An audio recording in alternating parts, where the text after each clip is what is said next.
Shalom, shalom, peuple de Dieu. Soyons richement comblés encore une fois ce matin. Que le Seigneur te bénisse et que la droite de l'Éternel intervienne pour ta vie au nom puissant de notre Seigneur Jésus. Je sais que voilà, déjà ta vie ne sera plus jamais la même chose parce que le Seigneur te donne la grâce voilà, de communier encore une fois avec son onction et son autel. Que Dieu te bénisse au nom de Jésus-Christ de Nazareth. N'oubliez pas de liker, n'oubliez pas de partager. Nous allons prier. Dieu de gloire, Papa, nous bénissons ton Saint-Nom. Crois que nous nous diminutions, que ta parole soit prêchée au nom puissant de notre Seigneur Jésus. Amen. Chers enfants de Dieu, soyez comblés au nom puissant de notre Seigneur Jésus. Donc, voilà, nous sommes là encore une fois pour parler des ombres de nos vies.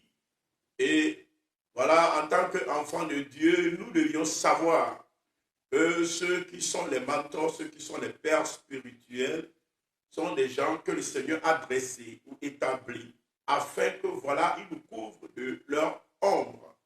Et le tout premier grand réveil dans le Nouveau Testament, c'est-à-dire avec la venue du Seigneur Jésus-Christ, et c'est un réveil qui a été vécu avec la recherche de l'ombre de Pierre. Nous savons tous que le Seigneur Jésus-Christ avait dit à Pierre que tu es cette pierre sur laquelle je bâtirai mon église, que les portes du séjour des morts ne prévaudront point contre elle.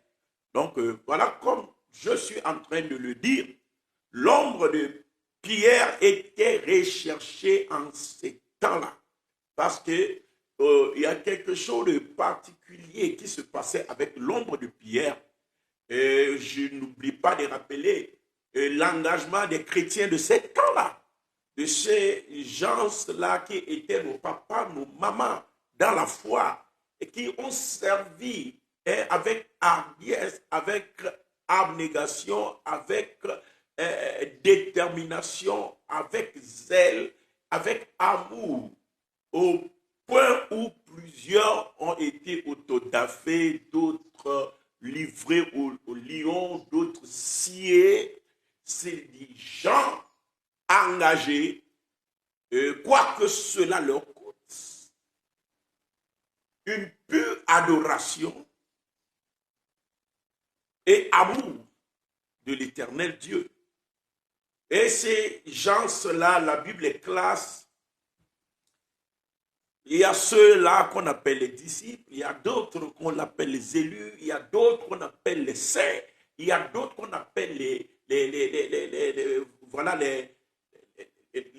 ténors, ou on peut les dire les apôtres, qui sont les principaux, surtout les 12 qui étaient reconnus. La Bible dit avec une grande crainte autour de ces gens-là. Et c'est de ces 12 que se trouvait Pierre. Et Pierre était en quelque sorte celui à qui Jésus-Christ a remis la clé. Donc il était le papa de tout ce groupe-là qui, voilà, par leur ministère, secouait Israël et les pays avoisinants. Et comme nous sommes en train de le dire, ce Pierre-là qui était le papa de ces réveils, les chrétiens de ces temps-là recherchaient son ombre,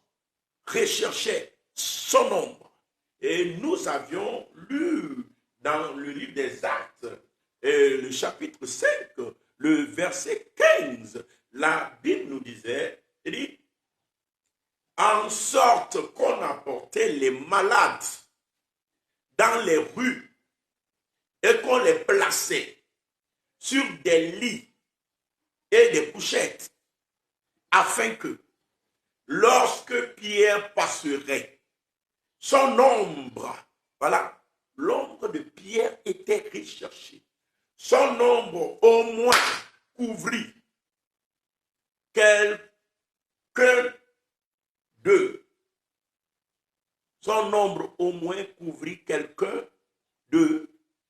Et la Bible continue en nous disant que tous ceux qui soit un possédé, que ce soit un malade, ils étaient tous guéris.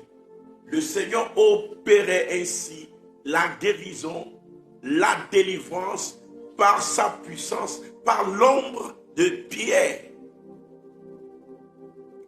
Et nous avions parlé de l'aspect, les dimensions de l'ombre. Il y a cette dimension physique de l'ombre, et c'est l'ombre que nous voyons. Mais l'ombre s'étend dans le monde spirituel. Ça a sa dimension spirituelle. Là, l'ombre n'apparaît plus, mais l'ombre agit. L'ombre, puisqu'elle est une entité spirituellement existante. Donc l'ombre d'un père, d'un mentor, comme ce fut le cas de Pierre, peut couvrir, voilà, les enfants que le Seigneur a mis sous son contrôle. Donc ce qui nous amène à, voilà, donner ce thème-là, à expliquer comment ça fonctionne, comment attirer l'ombre d'un père spirituel ou d'un mentor. Comment attirer l'ombre d'un père spirituel ou d'un mentor. Pour attirer l'ombre d'un père spirituel ou d'un mentor, la première chose que nous devons comprendre, c'est que cela se trouve d'abord dans la vision même que vous avez de ce mentor. Cela se trouve dans les regards, avant tout, que vous portiez sur ce père-là. C'est-à-dire, ce père n'a rien à te communiquer quand tu n'as pas une bonne vision de lui. Quand tu le regardes comme petit, c'est comme quelqu'un qui regarderait Dieu comme petit. Tu ne peux rien recevoir de lui. C'est pourquoi la foi est la clé de tout miracle. La foi est la clé de tout miracle. Et la vision que tu as également du mentor, du serviteur de Dieu, du Père que Dieu a mis au-dessus de toi, détermine le transfert qui peut quitter sa vie pour venir à toi.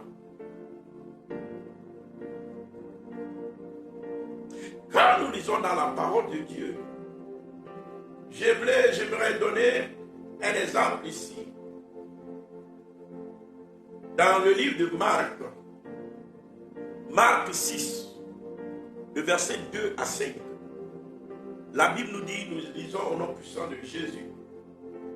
Quand le sabbat fut venu, il se mit à enseigner dans la synagogue.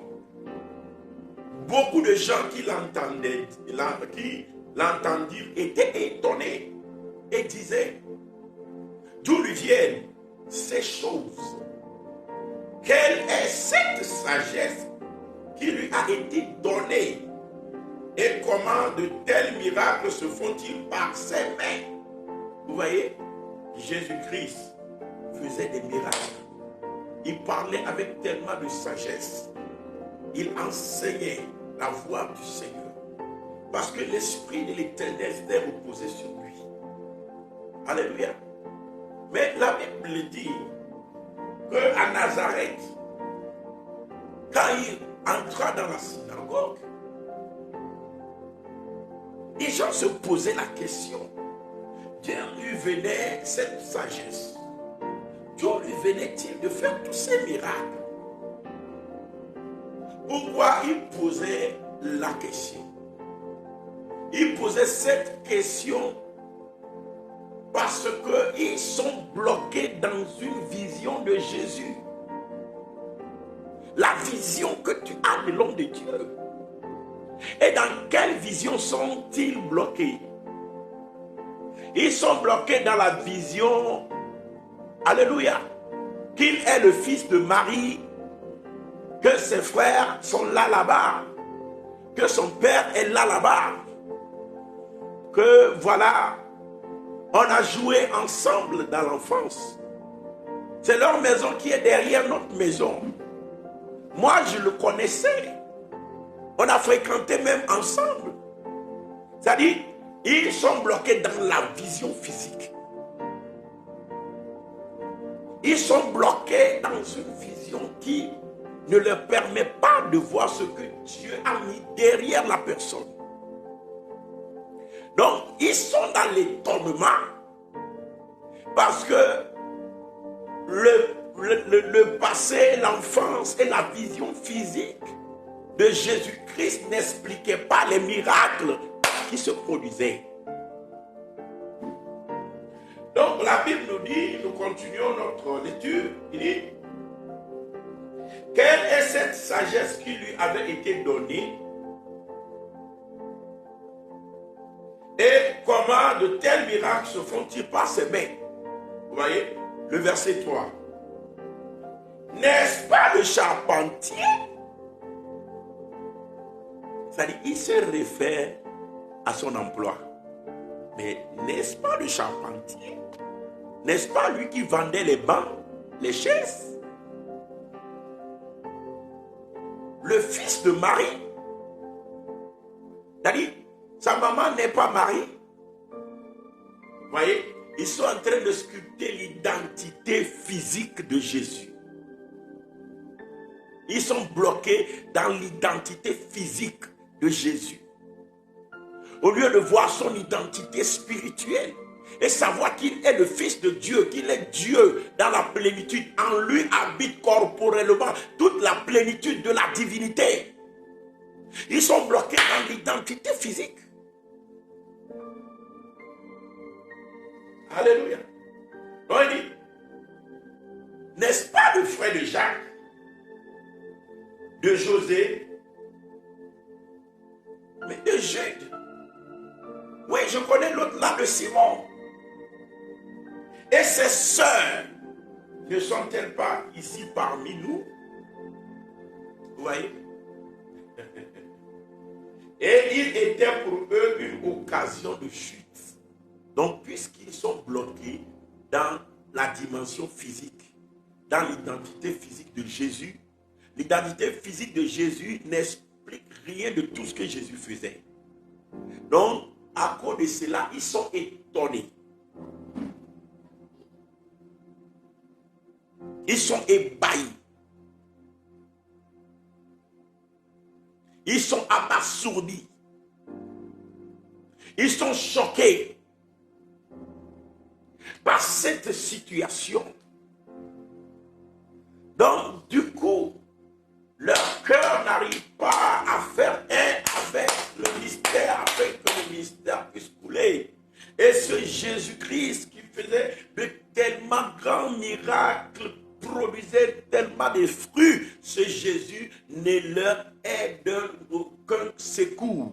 Il n'était utile à eux en rien. Pourquoi? Parce qu'ils étaient bloqués dans une vision.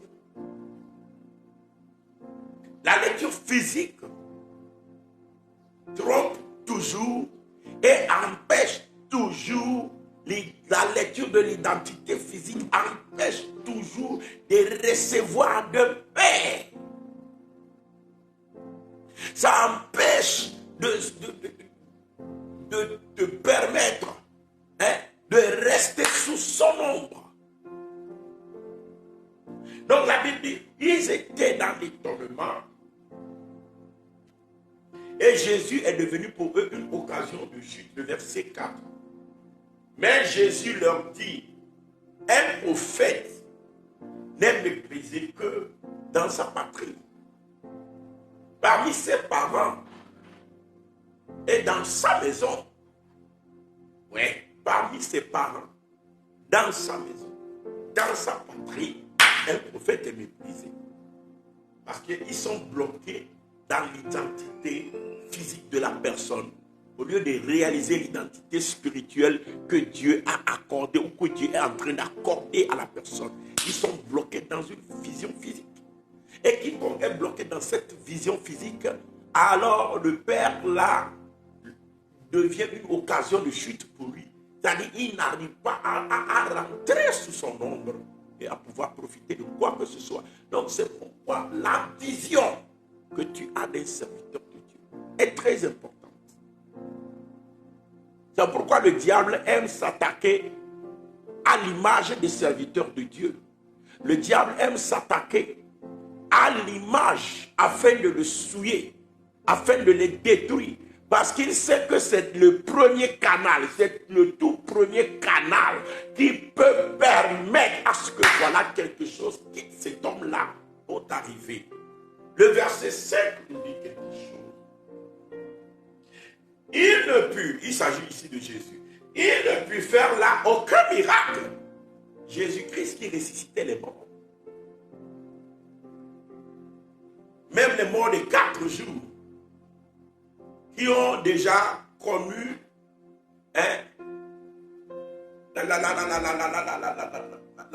la corruption, c'est-à-dire le corps est totalement décomposé. Il appelait les gens ceux-là qui revenaient à la vie. Ce Jésus n'a pu opérer aucun miracle. Pourquoi? Parce qu'il a prouvé devant lui. Alléluia. Des gens qui sont bloqués dans une certaine vision, qui est une lecture physique de son identité, au lieu de rentrer dans la dimension spirituelle.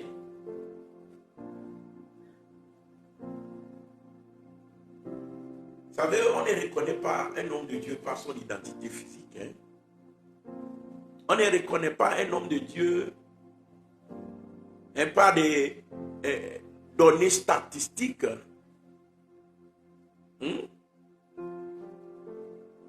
Il a 1000 followers, il a 100 000 followers. Ce n'est pas ça ce qui fait d'un homme de Dieu un homme de Dieu. Tout ça là, c'est des données physiques.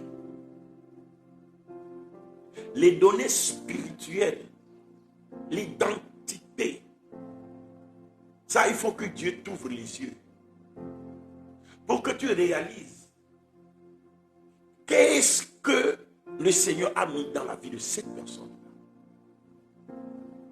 Jésus-Christ a posé la question à ses disciples. Qu'est-ce que les gens disent de moi? C'était, alléluia, un donné très important. Alléluia. Dans la réussite de son ministère à l'égard de ceux qui devaient recevoir quelque chose de lui. Parce que quand la lecture de l'identité physique est faussée, le plan de Dieu que Dieu veut réaliser au travers de cet homme aussi sera faussé. Les gens ne pourront pas recevoir ce qu'ils doivent recevoir. C'est pourquoi le diable s'attaque à l'identité des hommes de Dieu, à l'image des hommes de Dieu. Donc, comme je suis en train de le dire, ici, il est posé la question, qu'est-ce que les gens disent que je suis? Et d'autres disent que tu es Jean ressuscité, d'autres disent que tu es le prophète, d'autres disent que tu es ci, tu es ça. Il dit, vous, que dites-vous que je suis? Et Pierre a dit, tu es le Fils du Dieu vivant. Alléluia. Il dit, ce n'est pas la chair et le sang qui te l'ont révélé, mais c'est mon Père qui te l'a révélé. C'est pourquoi je déclare que toi, tu seras appelé Pierre. Et que sur cette pierre, je bâtirai mon église. Et les portes du séjour des morts ne prévaudront point contre elle. Vous voyez, le diable ne peut pas triompher de Pierre parce que Pierre a la révélation de qui est Jésus. Le diable ne pourrait pas attaquer Pierre parce que Pierre a la révélation de qui est Jésus. Le miracle, le changement de nom de Pierre, le changement de l'identité de Pierre, le changement du cas de Pierre pour que Pierre accède à sa victoire provient de d'abord la lecture qu'il avait de qui était Jésus. C'est-à-dire la vision qu'il avait de l'homme qui était devant lui. Même chose pour Jésus-Christ. Même chose pour ceux-là qu'il a établis aujourd'hui. Si tu n'as pas une bonne lecture d'un serviteur de Dieu devant de toi, tu ne peux rien recevoir de lui.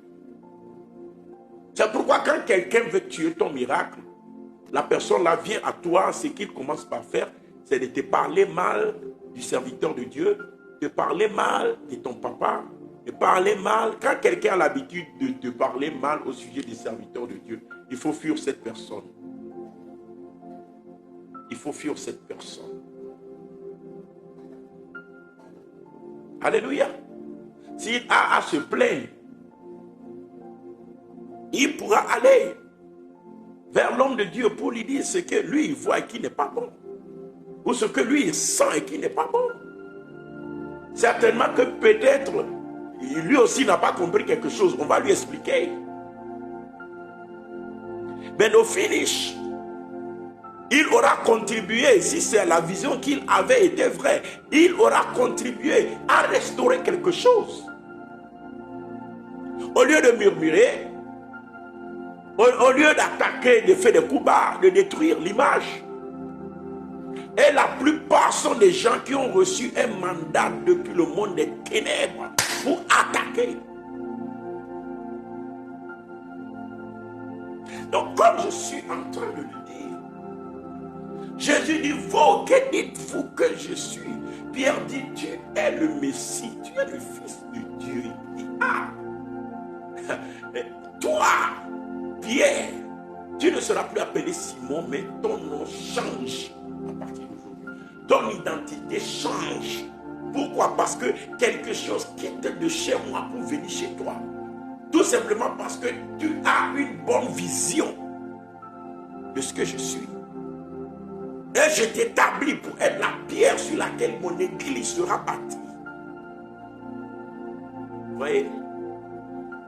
Il y a quelque chose de puissant qui se produit quand tu as une vraie lecture d'un père spirituel. Il y a une forte connexion qui draine l'onction. C'est pourquoi sache que le diable est celui qui lutte pour détruire l'image des serviteurs de Dieu. Et des fois, le diable même pousse les serviteurs de Dieu à la faute. Des fois, il les pousse à la faute. Il les pousse à la faute dans leur dimension humaine. Mais ils demeurent des serviteurs de Dieu. À moins que Dieu les renie. Parce qu'ils marchent en ennemi de la croix. Sinon, ils demeurent serviteurs de Dieu. Et on doit intercéder pour lui. Alléluia. La vision que tu as du serviteur de Dieu détermine comment son manteau te couvre, son ombre te couvre, et détermine tes miracles, détermine même le changement de ton identité spirituelle.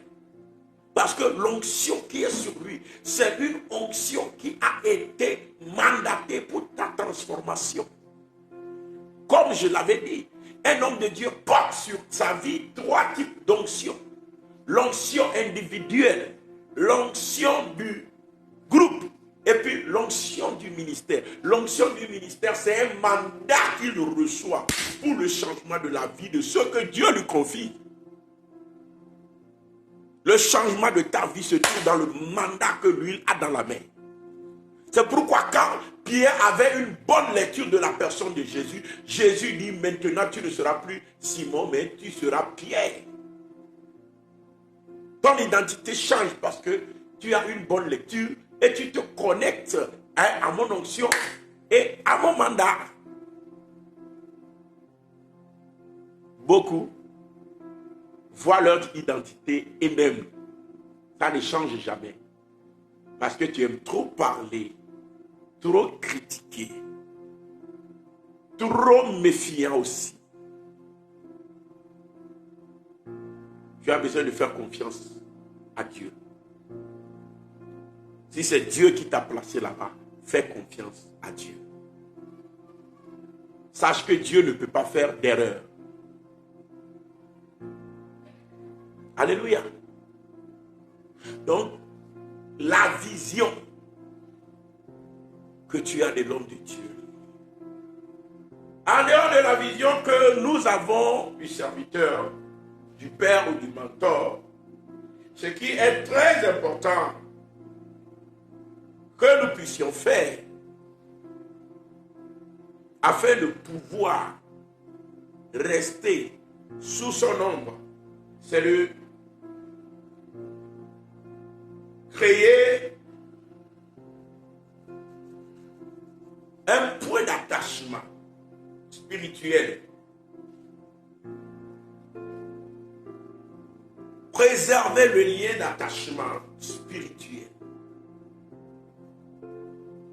C'est-à-dire être attaché à la personne du serviteur de Dieu. Être attaché à ses enseignements. Être attaché, voilà, à ses directives, à ses recommandations.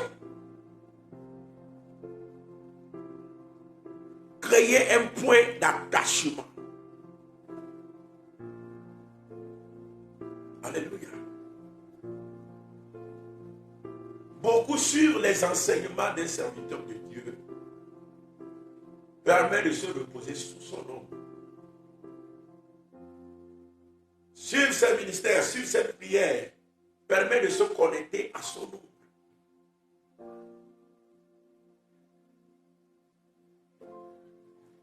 Créer un attachement par l'enseignement, par la prière, permet de rester, de demeurer sous l'onction de la personne et sous son ombre. C'est pourquoi un serviteur de Dieu, quand tu veux demeurer sous son ombre,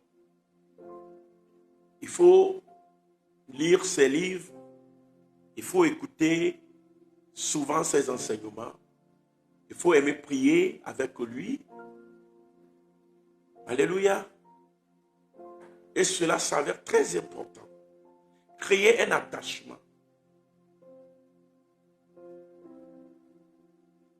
Voilà, avec le ministère de la personne. C'est la deuxième chose. Après avoir eu une bonne vision, il faut créer un attachement avec son ministère. Et après avoir créé l'attachement avec son ministère, il faut maintenant marcher d'un même pas avec lui. Tu ne peux pas prétendre rester sous l'ombre de la personne. Quand la personne fait un pas, toi tu fais deux pas. Ou quand la personne fait deux pas, toi tu fais un pas. Quand tu es sous l'ombre, il fait un pas, tu fais aussi un pas. Il fait un pas de recul, tu fais aussi un pas de recul. Il fait deux pas, tu fais aussi deux pas. Et tu te déplaces avec son ombre.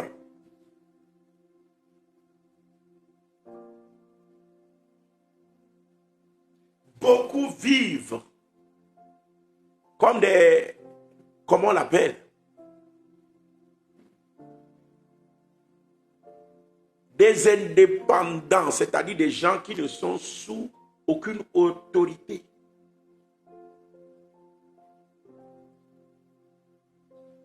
Alléluia. Oui. Dieu sait que l'homme peut se suffire.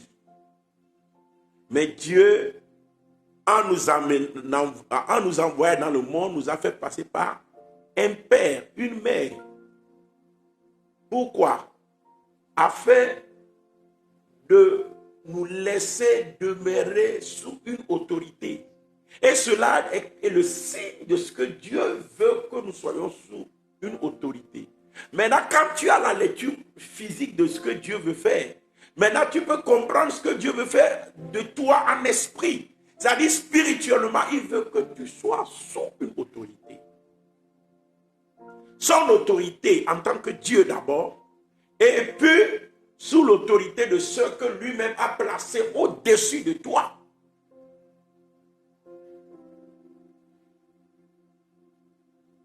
Alléluia.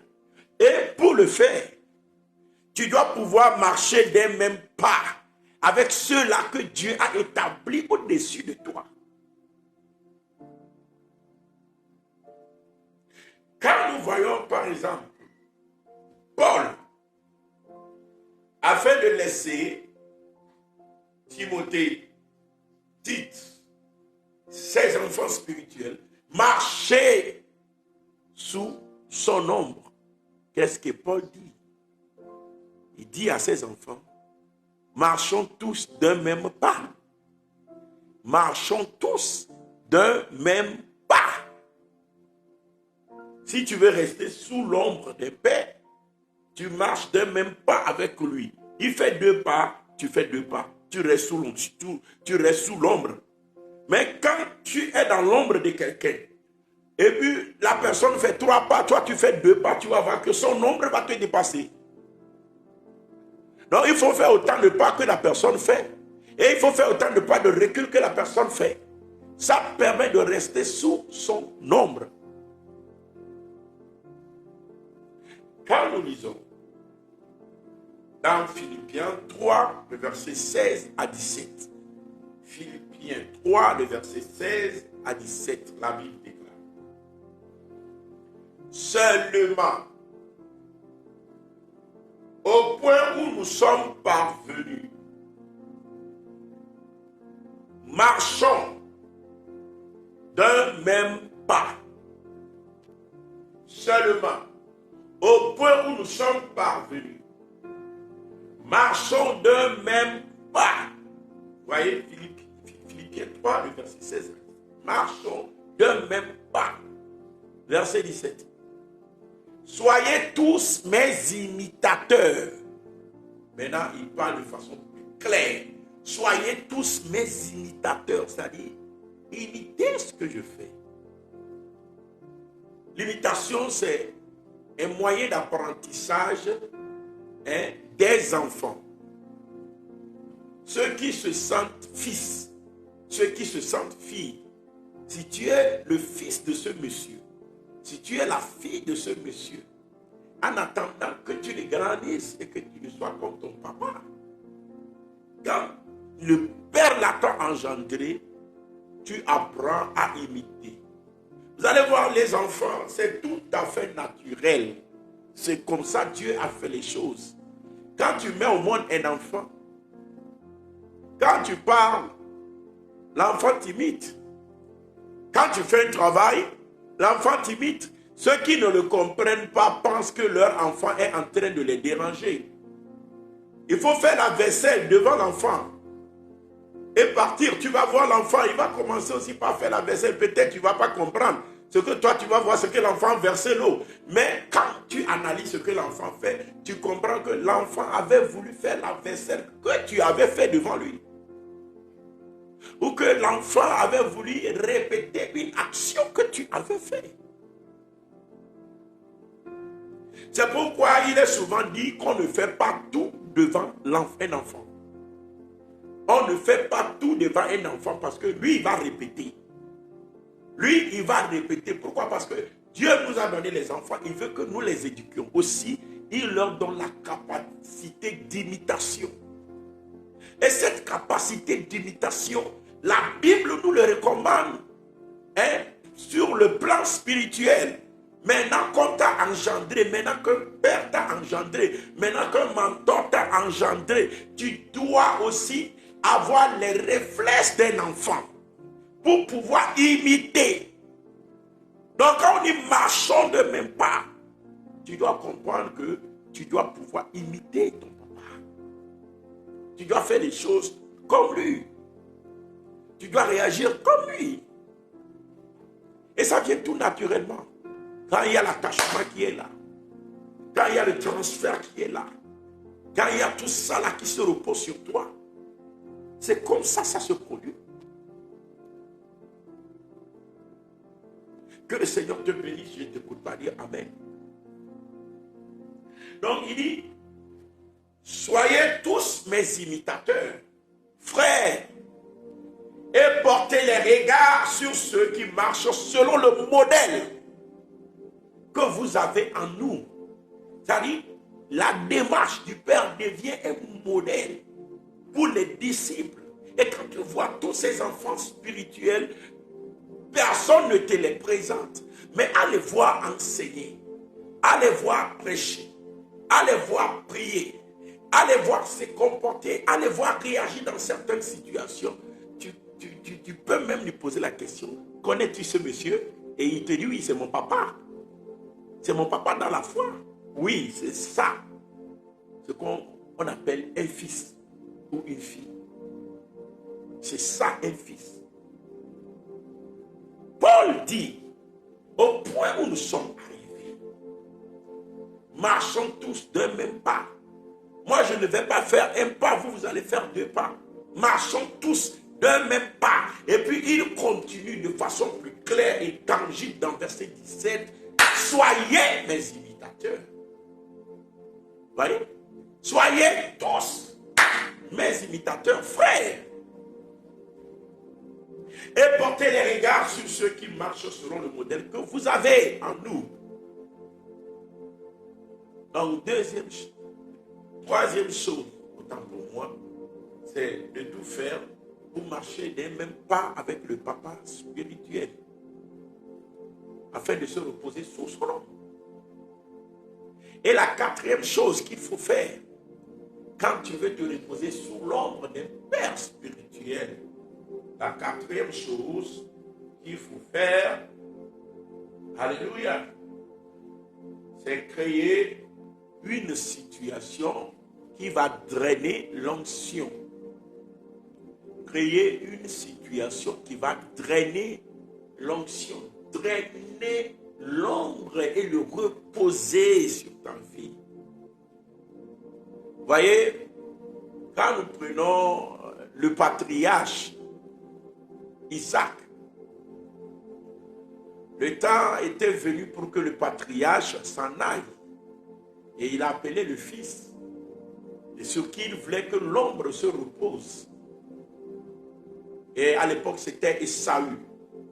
Il l'appelait Ésaü et il dit à Ésaü, il dit, va, tue un gibier et prépare-le-moi comme je l'aime,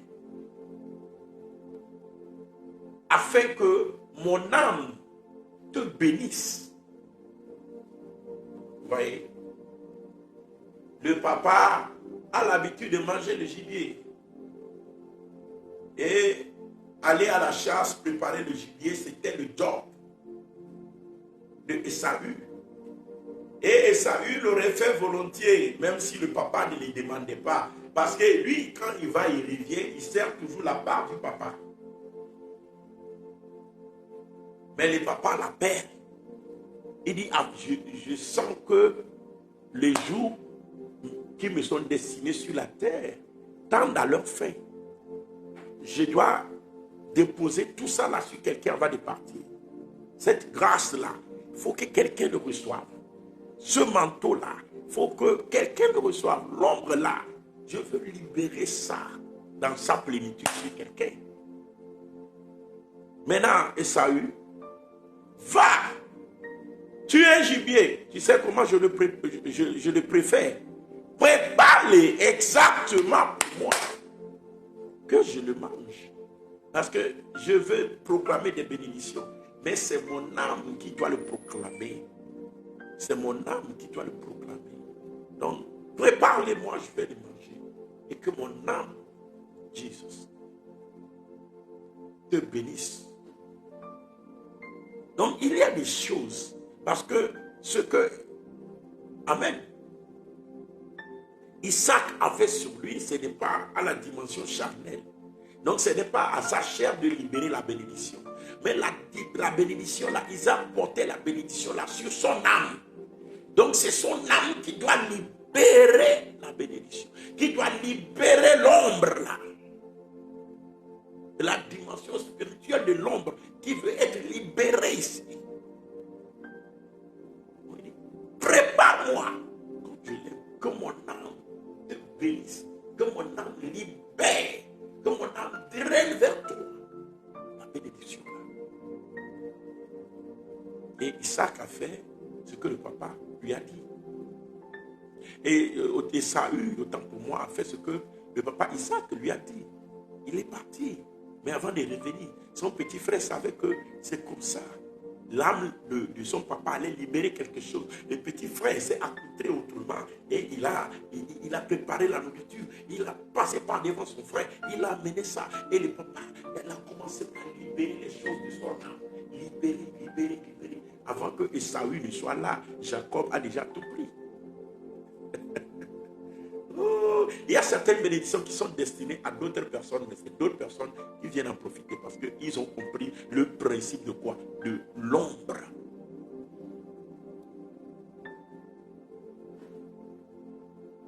Que ça soit libéré, que l'ombre là soit libérée sur ta vie au nom puissant de Jésus.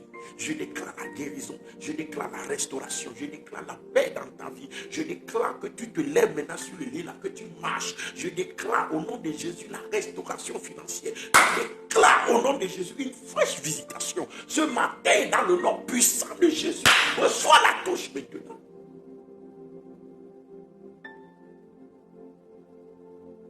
Donc, comme je suis en train de vous dire, le papa a libéré parce que le petit avait connecté. Alléluia. La nourriture est un très bon moyen de communication ou bien de communion avec les autels et l'âme de quelqu'un.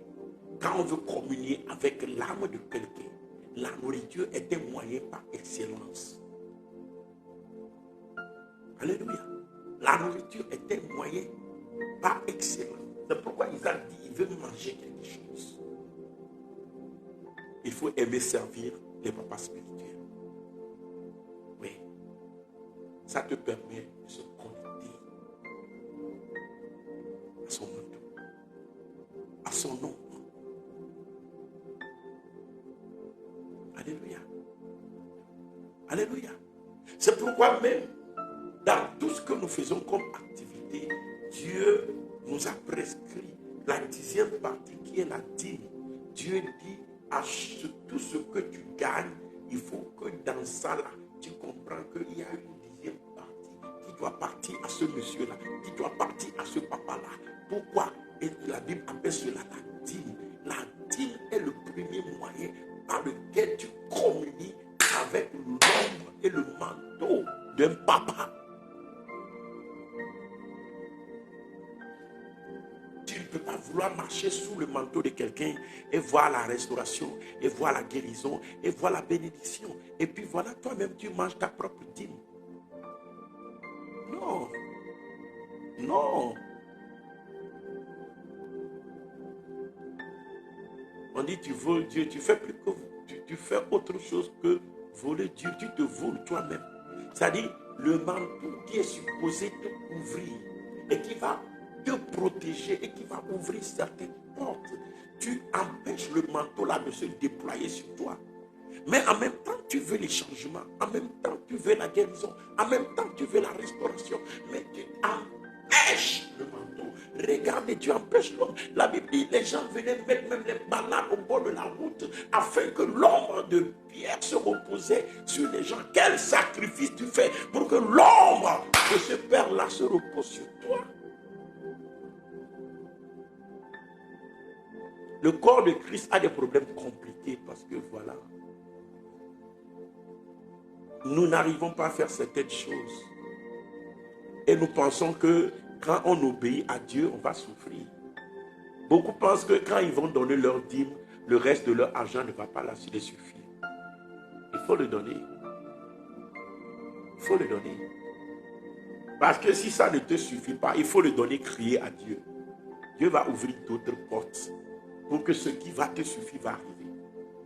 Mais quand tu refuses de donner la part de Dieu parce que tu penses que ça ne va pas te suffire, tu te bloques toi-même dans cette situation et tu vas rester puisque tu penses que c'est ce qui va te suffire. Tu vas rester là-dedans. C'est la parole de Dieu. Ce n'est pas un homme qui te les recommande, c'est Dieu lui-même qui te les recommande. Comment ne pas obéir à Dieu? Alléluia. Comment ne pas obéir à Dieu?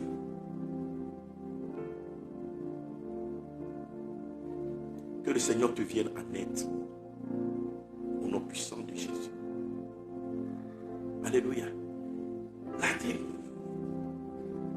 des offrandes, communément appelé le service des saints. Rendre service aux saints, rendre service au Père, rendre service, c'est-à-dire sentir le besoin, les accompagner dans leurs besoins. Alléluia. Ça va donner la solution à beaucoup de tes problèmes. Ça va ouvrir des opportunités, ça va donner la grâce d'élévation. J'ai vu beaucoup de gens, Dieu a élevé. Dans mon ministère, j'ai vu beaucoup qui sont partis de rien. Quand je dis rien, c'est-à-dire c'est rien. Mais que Dieu a vraiment positionné. Parce qu'ils ont compris certains principes. Mais j'ai aussi vu beaucoup de gens qui jouent avec les principes, qui badinent avec les principes.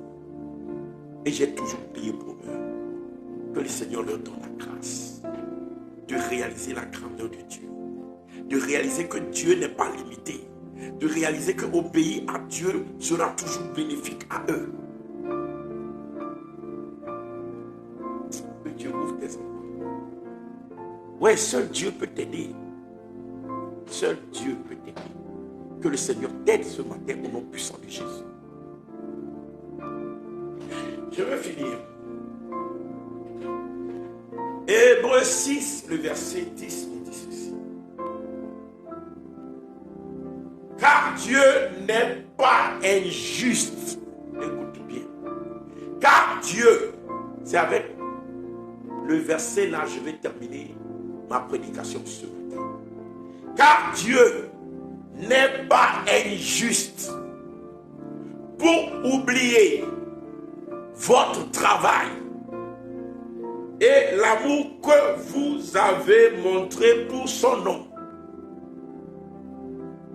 ayant rendu et rendant encore des services aux saints. Je répète. Il dit, car Dieu n'est pas injuste. Est-ce que nous pouvons répéter ça?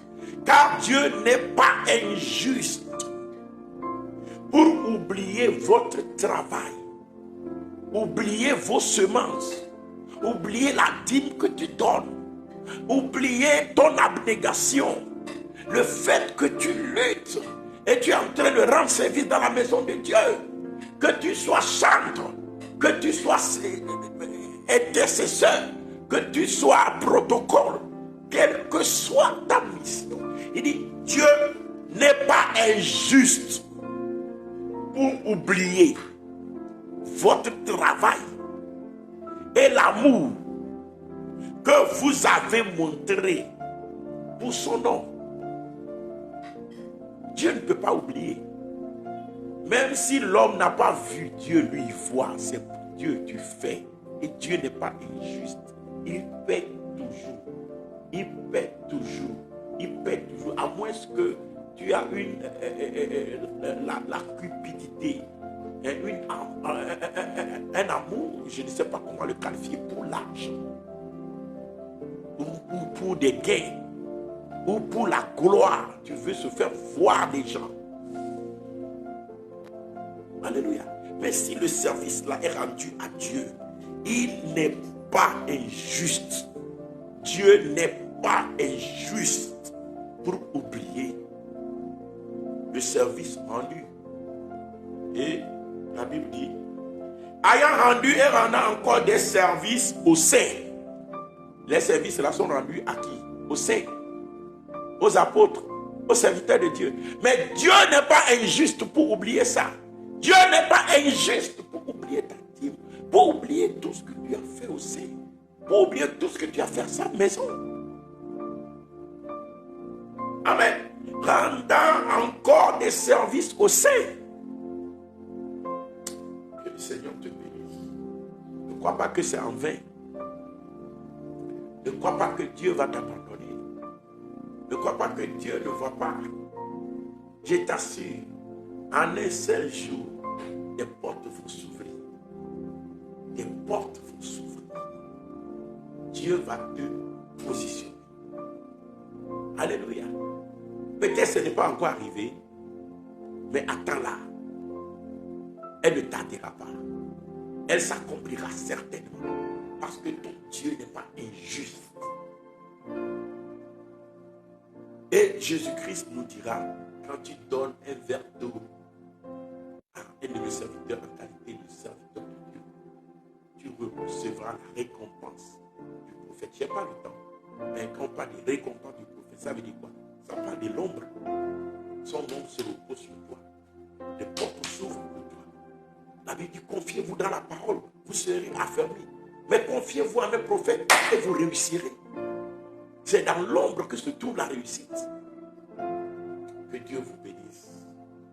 Que sa bonne main se repose sur vous. Au nom puissant de notre Seigneur Jésus-Christ. Excellente journée à vous. Vous pouvez nous retrouver sur Moram TV, sur YouTube. Vous pouvez nous retrouver également, alléluia, sur notre page Bostra Airbus ou Réveil et Restauration. Que Dieu vous bénisse. Excellente journée à vous. Shalom, shalom, shalom. Bye bye.